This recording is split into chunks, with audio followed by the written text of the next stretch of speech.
We got back out here to the garage, and today we're going to be installing these CZ457 extractors from L3I Design Solutions. This here is a CZ457 bolt, pretty cut and dry. The part that we're going to need to get off to get to the extractors is this clip here. Pretty simple to get off. I've got a couple different tools here. This is one that I keep around, just a flat screwdriver that I bent on a hook. It works really good for swapping out O-rings on air guns or doing some other stuff. You never know when little stupid tools like this come in handy, but definitely one that I would recommend you have just laying around. But we're gonna go ahead and do it today with this tiny little flat eyeglass screwdriver. Just because most people won't have this, we'll use this.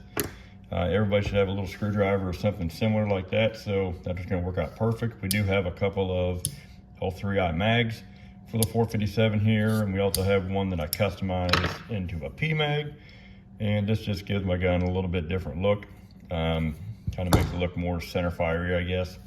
I never really cared much for the little mags on the 457s after being around all the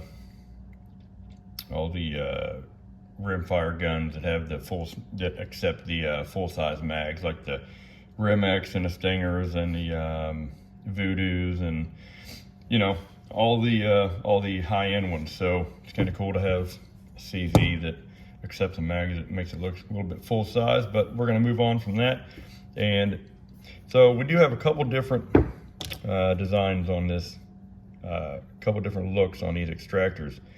They're a little bit different from one or the other, and you're going to see which one goes where here in just a second.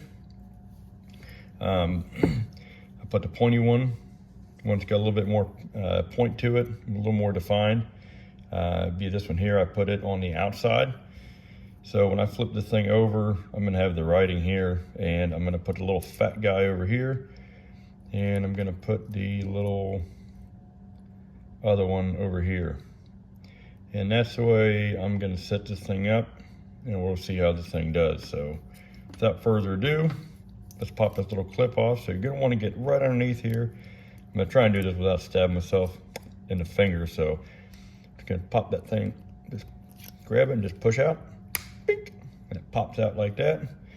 Now we got the first extractor accessible. So what you're gonna wanna do is just flip it over and wiggle it, and it falls right out.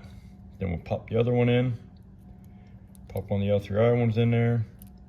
There's a little groove here where this little hook falls into. So now roll this thing over, pop the clip off, shake that one out.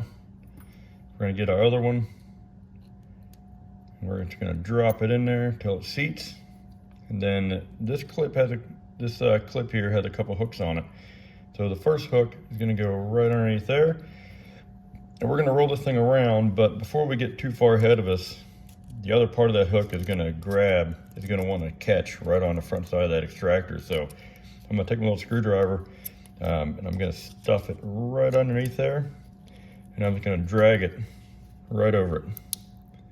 Now that I'm past that extractor, I pull my screwdriver out, and I'll push, and that'll lock that right in place. So that's all there is to swapping these things out. They're pretty simple. Now, let's go ahead and see how this thing does. All right, we're ready to test out the extractors on this baby. We got the bolt popped in.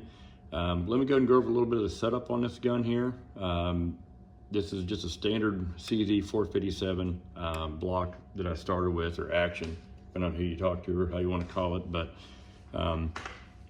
started off as a synthetic, so we pulled the barrel off, pulled the stock off, and we swapped out to the L3I Hive chassis.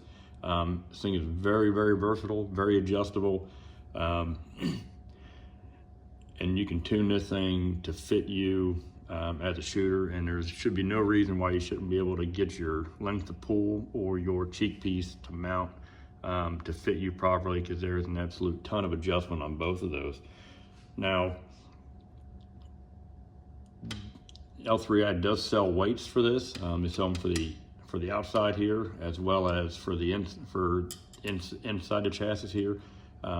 They were out of stock on these, on the brass ones, so I went ahead and made these out of lead because I had it laying around and I was kind of in a hurry. But we got a Timney trigger sitting in this gun.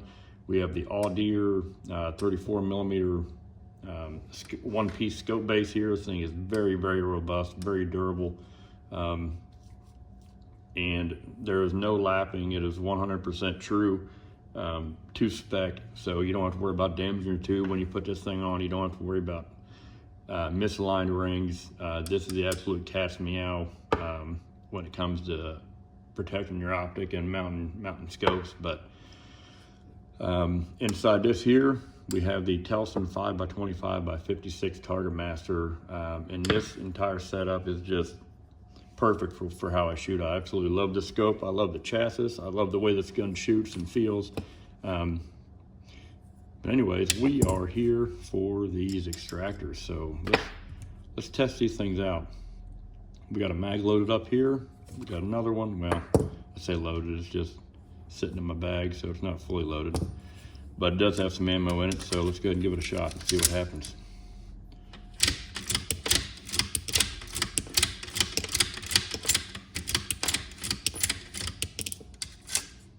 That one's empty.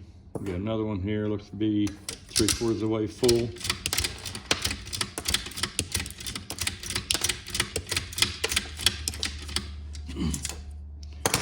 Another one, and this here is my sweet little setup. Just got some JB weld we mounted in there. Kind of cool little setup. Kind of gives this, kind of gets rid of the little mag look. It gives it a kind of a full size mag look, and I can use this as a barricade stop.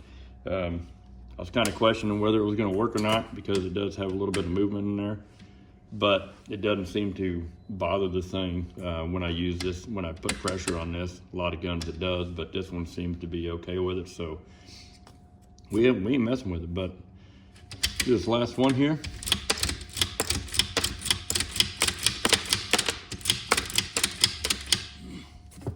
and that's about it. These things work really good right now. We're gonna run this thing through a few matches. We'll see how many I go through before I remember to do a video on this. But I plan on seeing you guys here in a couple months, maybe a month or so, and we'll recoup. This is the last part of this video on the CZ457 extractors from L3I. I'm happy to say that my testing was absolutely flawless. I did not have any issues with my extractors. When I tested it here at the house, when I've taken it to matches, when I've taken it to test sessions, if you don't know anything about Missouri weather, it can be pretty decent at one time and pretty crappy the next, and it can do that in a very short window. So I'm happy to say that I've tested these extractors in temps and conditions that some people won't ever see. We've been down probably around 3 degrees, 0 degrees, and we've been as high as, I'm gonna guess probably 65 on the best day that I had. And we've done it in ice, we've done it in snow, and we've had this gun completely soaking wet at a match and no issues. So we're probably pushing right around 1,000 rounds if I was to guess. Probably a little bit more, a little bit less, but we're gonna be right around 1,000. I'm very pleased with the results that I got. And if you've never tried to find CZ parts, they can be a little bit tricky just because they're made overseas and not really anybody that has parts over here in the US.